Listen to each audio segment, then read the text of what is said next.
nous sommes, je crois que c'est terminé pour les annonces, nous sommes depuis quelques semaines entre nous dans une redécouverte de ce qu'est le calme et la confiance. Calme et confiance, c'est une expression issue de la Bible. Le prophète Ésaïe dit, c'est dans le calme et la confiance que sera votre force. Et cette expression calme et confiance me parle particulièrement parce que j'en ai besoin, parce que nous en avons besoin. Ne serait-ce que durant les derniers jours, dernières semaines, très personnellement, en discutant les uns avec les autres, j'ai découvert que dans notre milieu professionnel, en ce moment, certains ont particulièrement besoin de calme et de confiance.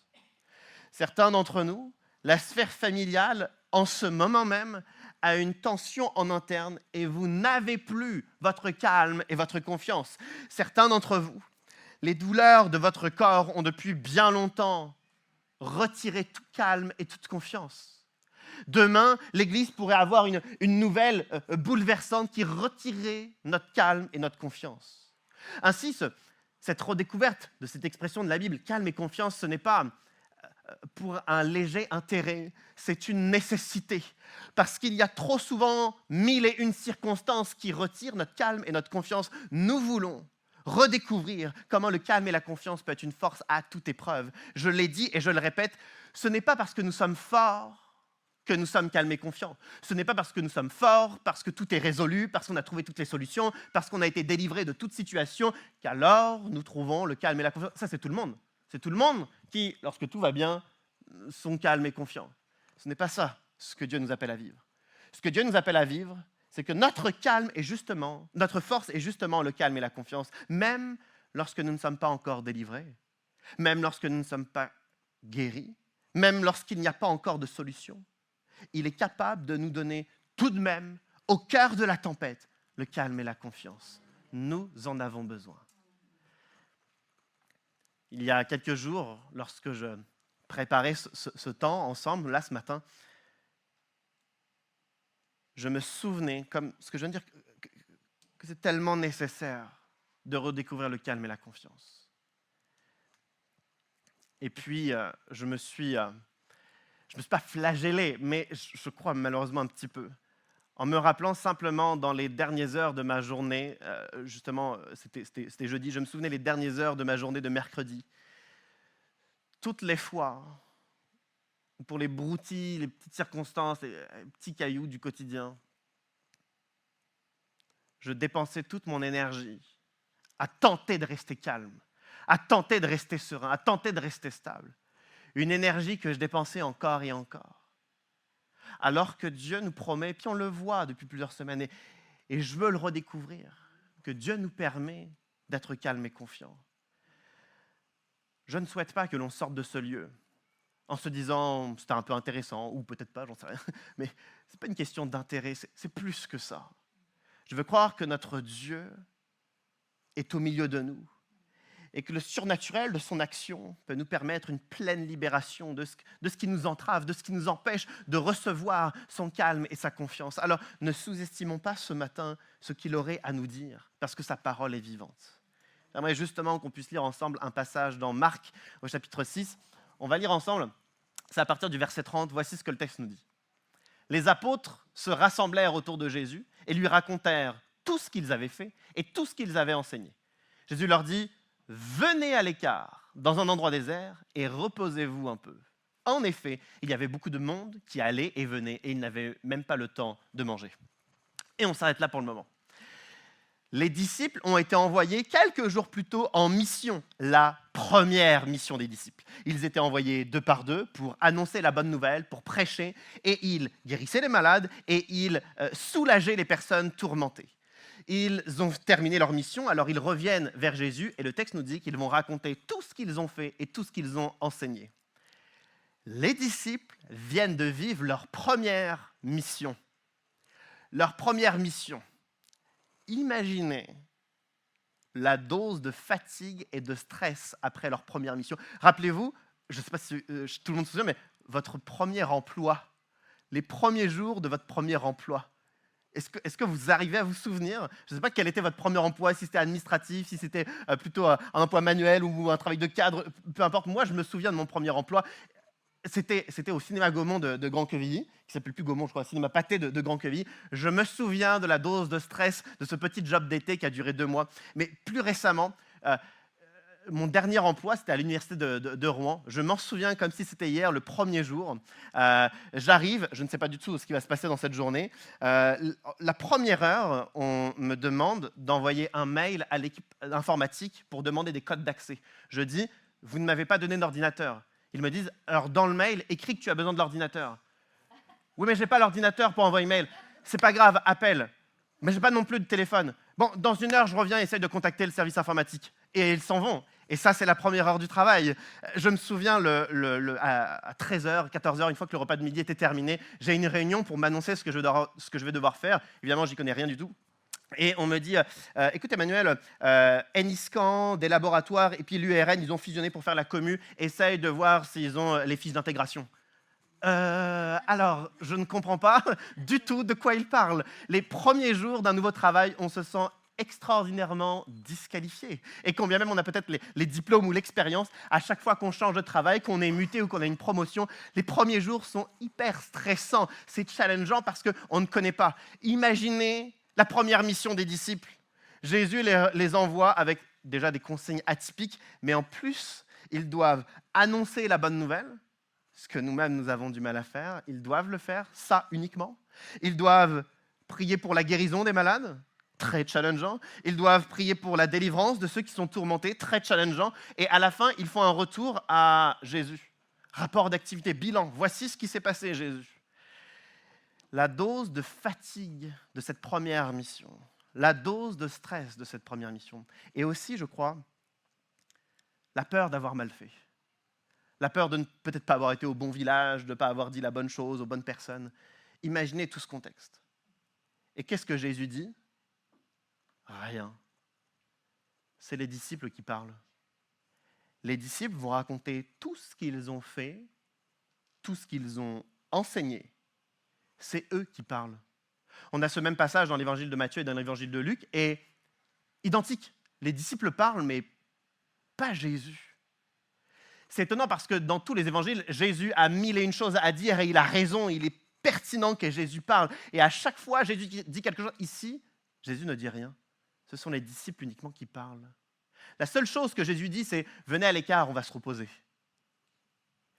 Je suis intrigué par cette apparente non-réponse de Jésus, mais juste sa position d'écoute. Il y a quelques jours, c'était il y a une dizaine de jours, Jeanne, notre fille de 3 ans et demi, est au centre de loisirs et le soir, elle est exténuée. Elle est surexcitée, fatiguée, de telle sorte qu'elle fait 10 bêtises toutes les minutes parce qu'elle est super fatiguée. Alors on essaye de l'encadrer, de la contrôler, de la maîtriser en vain, puisqu'elle est fatiguée, évidemment. Mais il y a une dizaine de jours, alors qu'elle est fatiguée, elle n'en peut plus, on voit que la soirée va être catastrophique et elle commence à me raconter sa journée. Ce qui est assez extraordinaire, puisqu'elle est fatiguée, elle ne veut pas parler de sa journée, mais là, elle commence à parler de sa journée pendant 1 minute, 2 minutes, 3 minutes. Et après 3 minutes, son pied touche un jouet par terre et elle dit « What ? Qu'est-ce que c'est que ça ?» Sa réaction, je la trouve étonnante. C'est pas de notre bouche qu'elle entend what, quoi en anglais. Son intonation. Et habituellement, j'aurais dit Jeanne, c'est peut-être pas à dire, c'est pas une expression à dire, tu sais ce que ça veut dire, qui a dit ça, etc. Habituellement, je serais intervenu. Et là, je n'ai rien dit. J'ai continué à la regarder, j'ai continué à l'écouter. Pendant 3 secondes, il y a eu un silence. Elle m'a regardé parce qu'elle savait que sa réaction n'était peut-être pas convenable. Elle m'a regardé en silence pendant 3 secondes. Ensuite, elle a continué à raconter sa journée. Tout le reste de la soirée a été calme, paisible. Parce que j'ai passé du temps à l'écouter, sans la juger, sans la corriger. Si elle le refait, certainement que je lui en parlerai. C'est peut-être pas un mot approprié à ton âge, de cette réaction avec l'intonation, mais ce n'était pas le temps de la correction, c'était le temps de l'écoute, le temps du lien de confiance, le temps de l'expression de mon amour pour elle.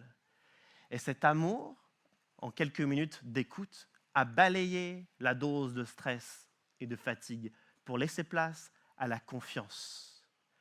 Qu'est-ce que Jésus fait lorsque les disciples, très fatigués, très stressés, avec une peur de jugement, retournent vers Jésus? Jésus ne dit rien, il écoute. Est-ce que Jésus aurait quelque chose à dire? Jésus aurait mille et une remarques à leur dire sur où est-ce qu'ils sont allés, à qui ils ont parlé, qu'est-ce qu'ils ont dit. Et pourtant, Jésus ne dit rien. Ce que Jésus veut faire d'abord dans nos vies, avant de nous corriger, avant de nous contredire, avant de nous juger, la première chose que Jésus veut faire, c'est de nous aimer. Je pense que nous oublions encore trop souvent le message de grâce, parce que ce que Jésus veut faire d'abord dans nos vies, c'est nous retirer cette fatigue, nous retirer des dangers de la vie, nous protéger des adversités. Ce que d'abord Jésus veut faire, c'est de nous aimer, d'être là pour nous, avant même de nous corriger. Et cette vision de la grâce, nous l'oublions encore trop souvent, parce que lorsqu'on s'approche de Jésus, nous imaginons d'avance que le chef de la religion, qui est Jésus, va peut-être faire une liste de tout ce qui ne va pas dans notre vie. Il va peut-être nous disqualifier parce que nous n'avons pas assez prié, pas assez lu la Bible, pas assez témoigné, pas assez ceci, pas assez cela. Ce n'est pas une vision correcte de Christ. Parce que ce que Christ veut d'abord faire dans notre vie, c'est de nous montrer tout l'amour qu'il a pour nous. Il a été même prêt à se taire face à ses disciples qui leur ont raconté leur mission. Notre Dieu nous aime. Ne nous privons pas d'entrer dans sa présence. Ne nous privons pas de lui confier notre vie. Ne nous privons pas de sa présence. Dans ce passage, Jésus va dire à ses disciples, « Venez à l'écart, allons dans un endroit désert, reposez-vous un peu. » Jésus propose à ses disciples de se reposer. Et pour la petite parenthèse, je trouve ça extraordinaire que notre Dieu nous encourage à nous reposer. Ce n'est pas dans toutes les religions. Et notre Dieu nous encourage à nous reposer. Notre Dieu ne nous encourage pas simplement à servir, à bénir, à être généreux, à témoigner. Notre Dieu nous encourage également à nous reposer. Et ça, je trouve ça beau. Lorsque Jésus parle de repos, lorsque Jésus va insister sur le repos nécessaire, je me dis que nous ne pouvons pas passer à côté. Alors, j'aimerais vous partager 3 remarques bibliques sur ce qu'est le repos. Ma première remarque, la voici. Nous nous reposons après avoir travaillé. Et le travail a diverses définitions. Il y a le travail professionnel. On fait nos 35 heures, ou un peu plus, ou un peu moins. On fait nos 35 heures, et après, nous méritons un repos, mais pas que professionnel.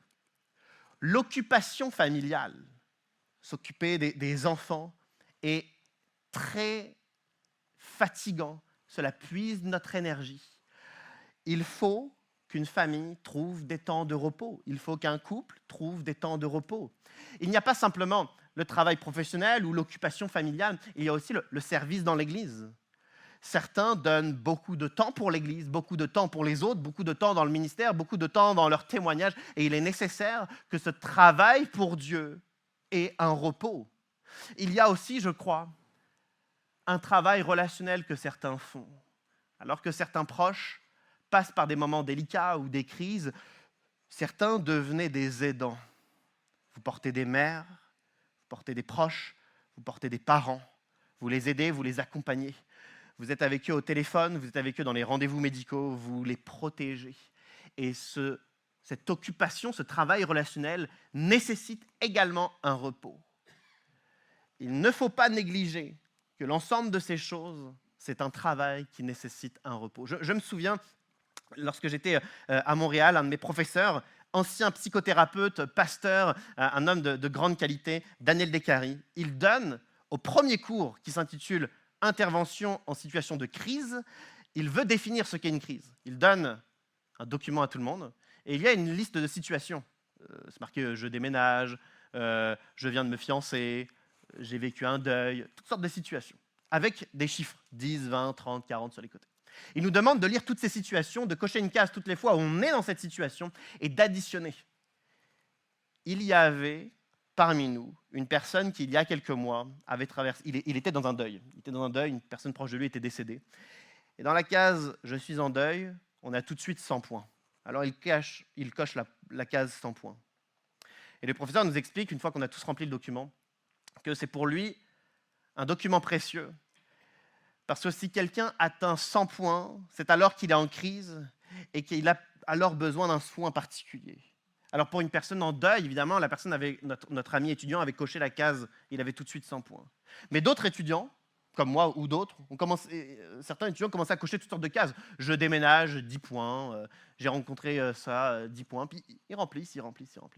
Et certains étudiants qui ne passaient pas par le deuil avaient plus de 250 points. Ça nous avait montré à tous qu'il y a des crises qui sont évidentes, comme un deuil auquel nous devons évidemment prêter toute notre attention et d'entrer dans un chemin de guérison.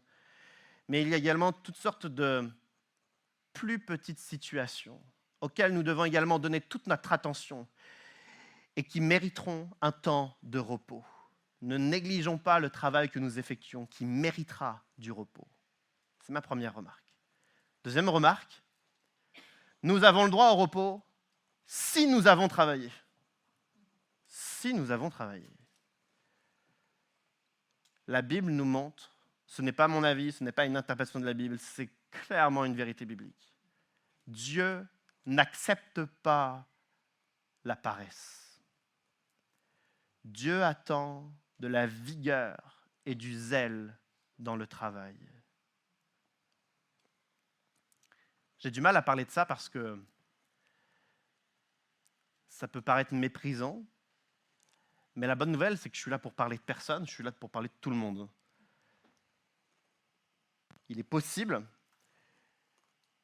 que dans notre société actuelle, positivement, nous écoutons notre corps, nous écoutons nos fatigues, mais il est possible quelquefois que nous les écoutions à l'extrême, de telle sorte qu'on a travaillé 20 heures cette semaine, on n'en peut plus. Il faut prendre 4 jours de repos parce qu'on a travaillé une vingtaine d'heures cette semaine. On le voit dans le monde professionnel, on le voit également quelquefois dans l'Église. Je cherche quel exemple je donnais, mais ok. La vidéoprojection est intouchable, donc je vais parler de la vidéoprojection. C'est comme si quelqu'un disait moi je fais 1 fois sur 5 la vidéoprojection, écoute là Emmanuel, il faut vraiment que je réfléchisse à nouveau à mon service parce qu'1 fois sur 5 c'est beaucoup trop la vidéoprojection, il a fallu que j'appuie sur les touches 1 fois de temps en temps pour changer les diapos, c'est beaucoup trop, il faut que je remette en question mon service. Il ne dit pas ça. Merci Alex. Je dis ça avec le sourire. Mais je crois que ça a tellement d'importance parce que il est possible que certains d'entre nous, nous cherchions le repos, les vacances, les pauses encore et encore et encore, mais nous ne fournissons pas le travail avec vigueur et avec zèle que nous devrions. Et Dieu attend la vigueur et le zèle dans notre travail. Je crois même que lorsque nous prenons le repos sans avoir fourni la dose de travail nécessaire, le repos perd de son effet. Il perd de sa puissance. Notre esprit n'est plus tant que ça renouvelé. Nos forces physiques ne sont plus tant que ça renouvelées parce que nous avons négligé le travail, notre repos est alors négligé. Que l'Église ne soit pas influencée par notre société actuelle et que nous puissions continuer à fournir le travail que nous devons faire avec vigueur et avec zèle. C'est Dieu qui le demande et c'est bon pour nous. Ne soyons pas de ceux qui recherchons tous les 2 jours du repos. Troisième et dernière remarque. Le repos est un ordre de Dieu. Jésus insiste pour que ses disciples prennent le repos. C'est même, Jésus ne dit pas à ses disciples, trouvez du repos, on se retrouve dans 2 jours. Non, il va organiser avec eux ce temps de repos. Venez à l'écart, on va aller dans un lieu désert. Ils vont d'ailleurs, juste après, on va le voir, prendre une barque, traverser le lac pour trouver un endroit désert pour se reposer. Jésus va organiser le repos pour s'assurer que ses disciples se reposent. C'est un ordre de Dieu. Dans les 10 commandements, Dieu demande à son peuple d'honorer le sabbat, 1 jour de repos sur 7. Et Dieu dit, non seulement toi, mais ta femme, ton fils, ta fille, ton serviteur, ta servante et même l'étranger qui est accueilli chez toi, que personne ne travaille, mais honorer le sabbat. Lorsque Dieu donne ce 10 commandements, il fait une image entre le respect de son peuple du 10 commandements et ce que Dieu a fait lui-même lors de la création. Pendant 6 jours, il a œuvré et le 7e jour, Dieu s'est reposé. Est-ce que Dieu avait besoin de se reposer le 7e jour? Pas du tout. Il n'était pas fatigué par ce qu'il avait fait, mais il l'a fait pour que son peuple puisse voir l'exemple qu'il incarnait. Si Dieu, lors de la création du monde, s'est reposé le 7e jour, si Dieu nous demande lors des 10 commandements de trouver 1 jour sur 7 un temps de repos, si Jésus insiste avec ses disciples, c'est pour que nous puissions nous reposer. La question est, reposons-nous? Nous reposons-nous? Ou est-ce qu'au contraire, on laisse filer le temps, on est exténué, nous n'avons pas de rigueur sur les temps de repos à prendre?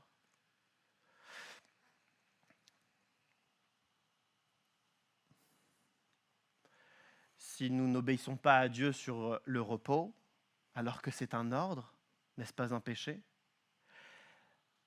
Mais n'est-ce pas le péché acceptable? Parce que, vous savez, on est tellement occupé professionnellement, on n'a plus le temps, on a un dossier, un projet, on doit aller à droite, on doit aller à gauche, on a tellement d'occupations qu'on n'arrive plus à se reposer parce qu'on a un statut de cadre sur les épaules ou alors on est sur 36 chantiers à droite et à gauche. On est tellement occupé professionnellement, voyez-vous, c'est pour ça qu'on n'arrive pas à se reposer. On a trop à faire, c'est pas de notre faute, hein, c'est parce qu'on a trop à faire.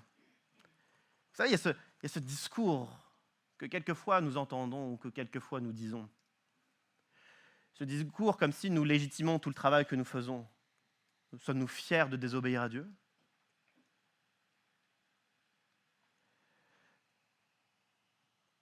En tout cas, j'ai failli avoir quelquefois ce discours, mais j'ai trop entendu ce discours de fierté d'être trop occupé. Mais Dieu ne nous demande-t-il pas de prendre du repos?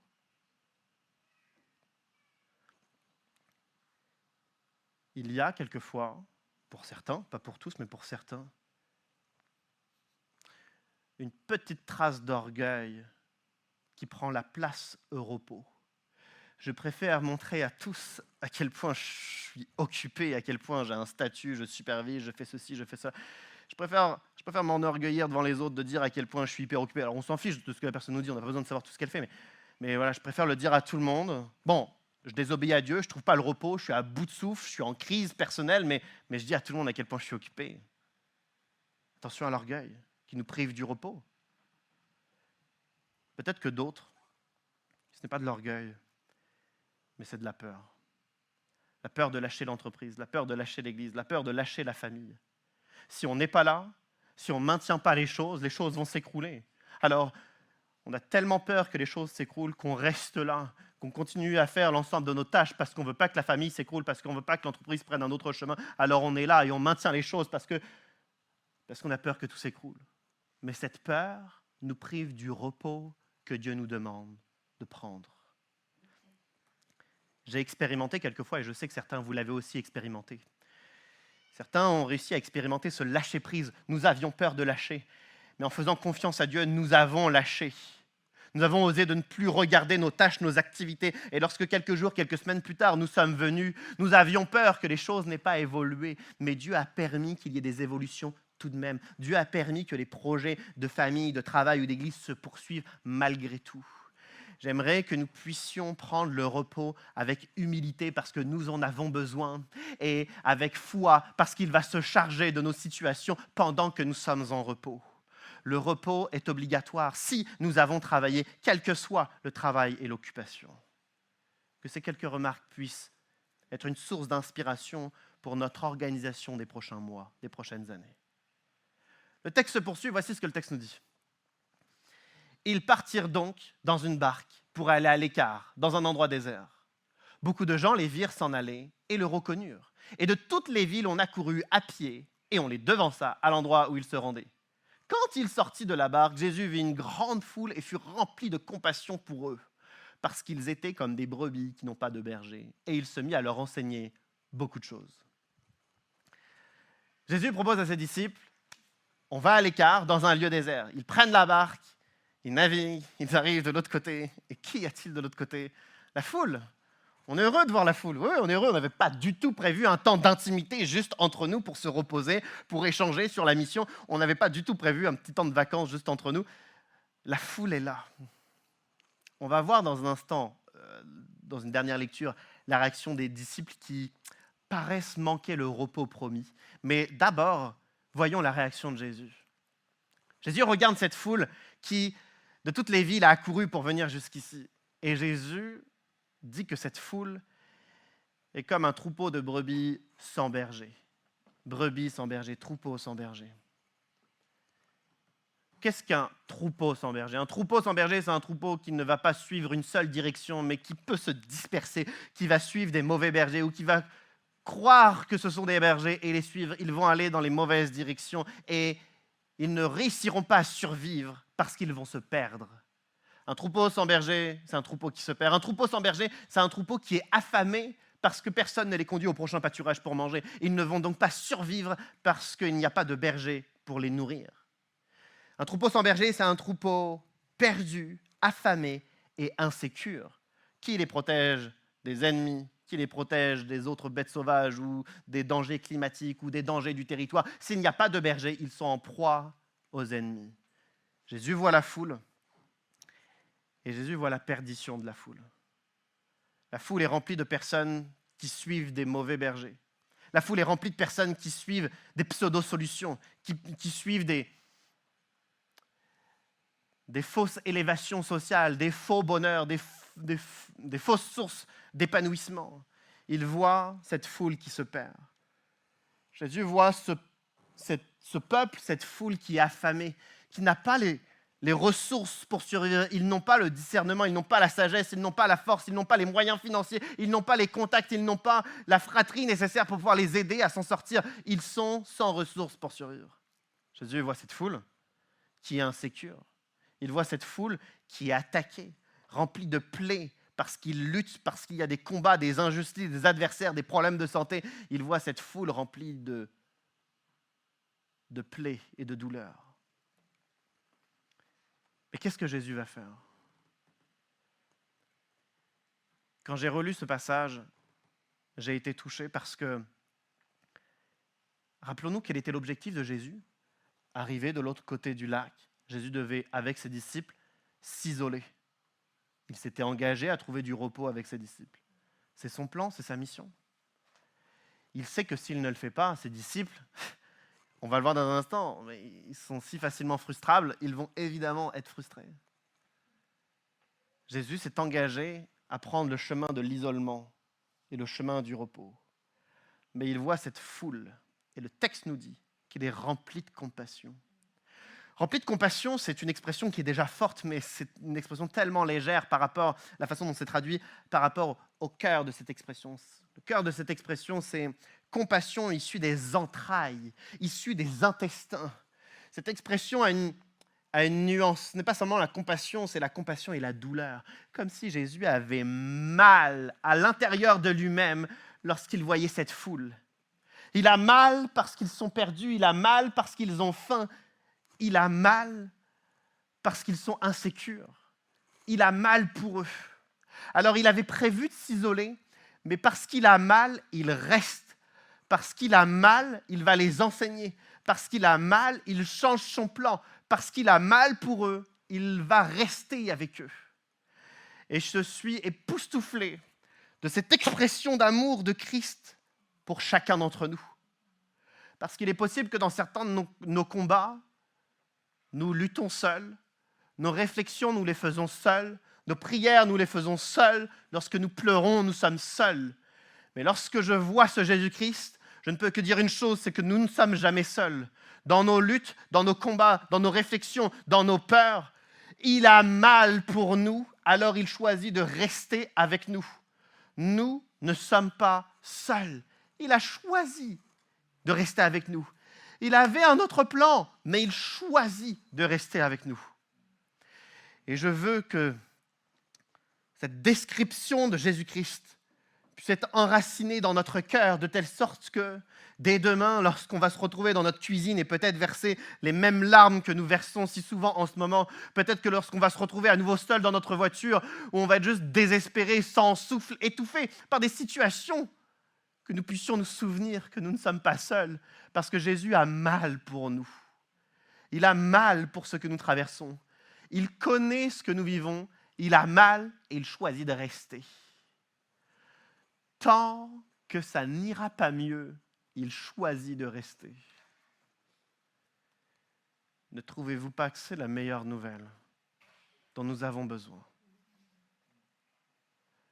Lorsque je vois ce Jésus qui reste, je pense à toutes les fois où seul j'ai où j'ai pu baisser les bras, où seul, j'ai pu m'enterrer parce qu'il n'y avait pas de solution évidente.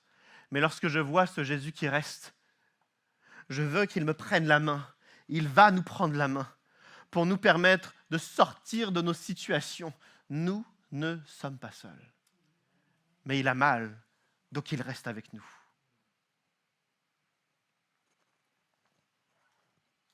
Avant de lire le dernier passage, j'aimerais faire une courte remarque.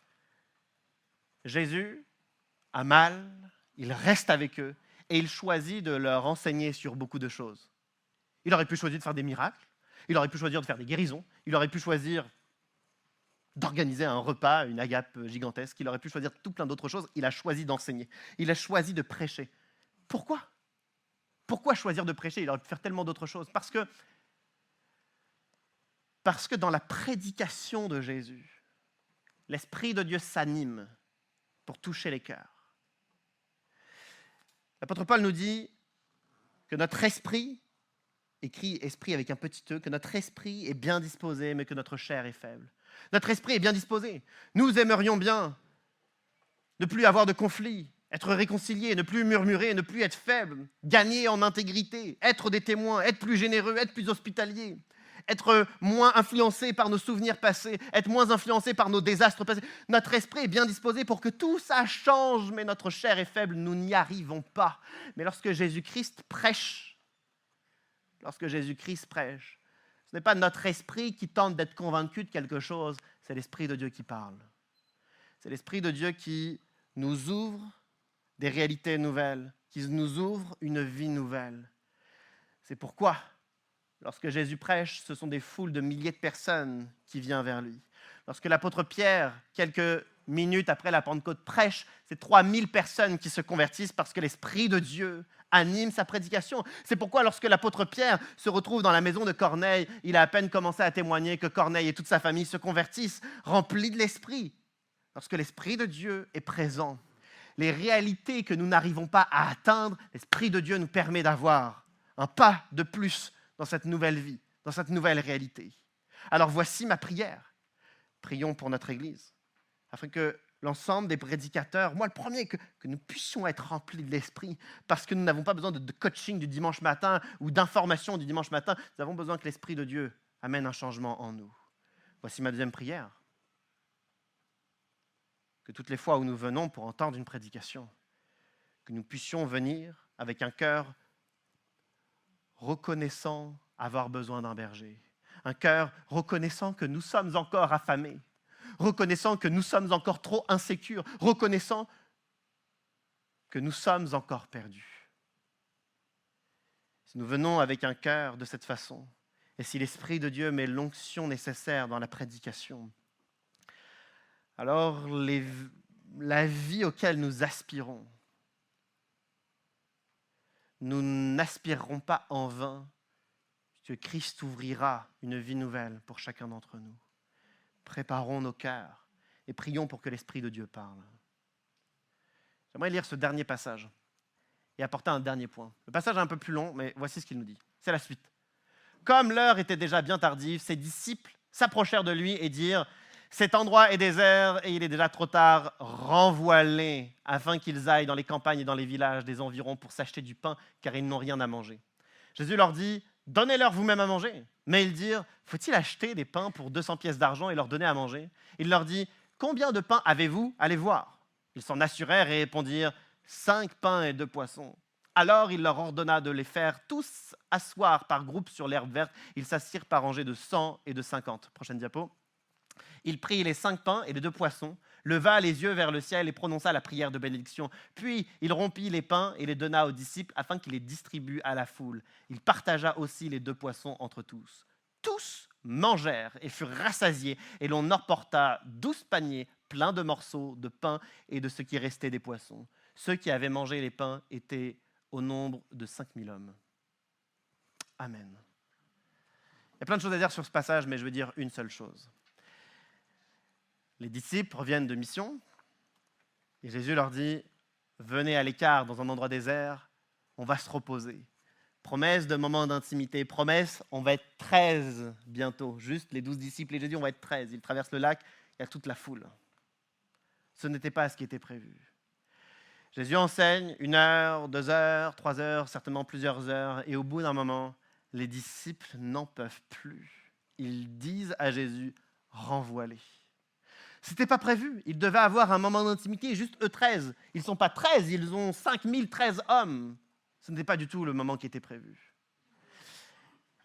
Avant d'aller plus loin, combien de fois nous avions imaginé un temps de repos? Combien de fois on a pensé que dans la prochaine période de notre vie, ça va être plus calme, plus de travaux à la maison, les enfants auront grandi, peut-être que le travail, ça va changer. On espère que la prochaine étape sera beaucoup plus tranquille. Et que se passe-t-il finalement? 1001 circonstances viennent tout bousculer. Comment prendre du repos quand on ne peut pas prendre de repos? Comment être serein lorsqu'il y a 1001 épreuves? Comment nous sentir mieux lorsqu'il y a trop de fardeaux à porter? Comment se reposer lorsqu'on ne peut pas se reposer? On devait prendre un temps d'intimité avec Jésus, temps de qualité, et finalement, la foule est là. Nous ressemblons tellement aux disciples. Mais lorsque ça fait des années, peut-être même des décennies, que nous ne trouvons pas réellement un repos pour notre corps, un repos pour notre esprit, un repos pour notre âme, nous traînons alors un boulet dans le temps. Et nous avons besoin de trouver réellement le repos. Alors s'ensuit un dialogue entre les disciples et Jésus. C'est un double dialogue. Il y a le dialogue superficiel, très intéressant, très instructif, de voir comment on va nourrir plus de 5000 personnes. Et il y a un dialogue plus profond, où les disciples ont envie de dire à Jésus, tu avais promis un temps d'intimité, tu avais prévu du repos, et on ne l'a pas. À cause de la foule et à cause de ta compassion, donc renvoie-les. Ils cherchent à avoir raison. Et d'un autre côté, Jésus va tout faire pour que le problème ne puisse pas être résolu. Essayez de les nourrir par vous-même. Vous ne pouvez pas payer la nourriture. Vous n'avez pas assez d'argent, trouvez du pain et du poisson. Regardez combien vous en avez. J'imagine toute l'arrogance des disciples lorsqu'ils ont fait l'inventaire. En 5000 personnes, on a trouvé 5 pains et 2 poissons. Je suis sûr qu'ils n'ont pas cherché grand-chose. Je suis sûr qu'il y avait tout un tas de parents qui avaient des choses dans les poches, dans les sacs pour les enfants. 5000 personnes, 5 pains, vraiment, c'est pas possible. Ils n'ont pas dû chercher. C'est moi qui invente. Ça s'est peut-être vraiment passé. 5 pains et 2 poissons, j'imagine toute la fierté des disciples d'assumer devant Jésus. Tu vois, Jésus, t'as tort, on ne pourra rien faire pour eux. Renvoie-les. Tu aurais dû nous faire un temps d'intimité, mais tu ne l'as pas fait. Mais qu'est-ce que Jésus fait? Il y a ce temps de miracle, de multiplication des pains et des poissons. Tout le monde est rassasié. Je fais une micro-parenthèse. Dans les jours qui vont suivre, tous les commentateurs, dont moi, je suis d'accord avec ce qu'ils disent, les disciples vont avoir un temps d'intimité avec Jésus. Ils vont voyager à Tyr et à Sidon, donc à l'étranger, on va dire, pays frontière, province frontière plutôt. Ils vont certainement avoir ce temps à l'étranger tous ensemble. Mais actuellement, ils ne l'ont pas. La promesse n'est pas honorée. Alors, lorsque je vois les disciples, en fermant la parenthèse, lorsque je vois les disciples, ils n'ont pas eu le repos qu'ils souhaitaient. Et pourtant, tout au début du passage, je vois l'équipe de louange de s'approcher, tout au début du passage, le texte nous disait, alors que Jésus les invitait à aller dans un endroit désert pour se reposer, l'auteur Marc nous disait qu'il y avait beaucoup de monde. Il y avait du passage, trop d'agitation, tellement d'agitation qu'ils ne trouvaient même pas le temps pour manger. Ils ne trouvaient même pas le temps pour manger. Pourquoi Jésus leur proposait du repos? Certainement pour leur corps, certainement pour discuter, mais aussi et surtout parce que tellement d'activités qu'ils ne trouvaient même pas le temps de manger. Que se passe-t-il à la fin du passage? Multiplication des pains, tout le monde est rassasié, les disciples ont mangé. Où est le problème? Y a-t-il vraiment un problème dans ce passage? Après tout, ils avaient très faim au début à cause de trop d'activités. Et après la multiplication des pains, ils ont mangé. Il est vrai, et je ne dis pas ça pour un trait d'humour, mais il est vrai qu'ils ne sont pas dans un hôtel 5 étoiles au bord d'une piscine avec un cocktail. Ce n'est pas les vacances de rêve pour les disciples. Mais le problème initial, c'était qu'ils ne mangeaient pas parce qu'il y avait trop d'activités. Le problème à la fin n'est-il pas résolu? N'ont-ils pas mangé?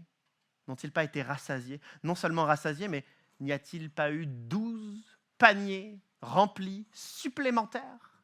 Donc non seulement ils ont été rassasiés, mais plus encore, Jésus a pourvu pour les prochains jours pour qu'ils aient de la nourriture en abondance. Il y a et il y aura des temps où, comme les disciples, nous n'aurons pas le repos comme nous imaginons.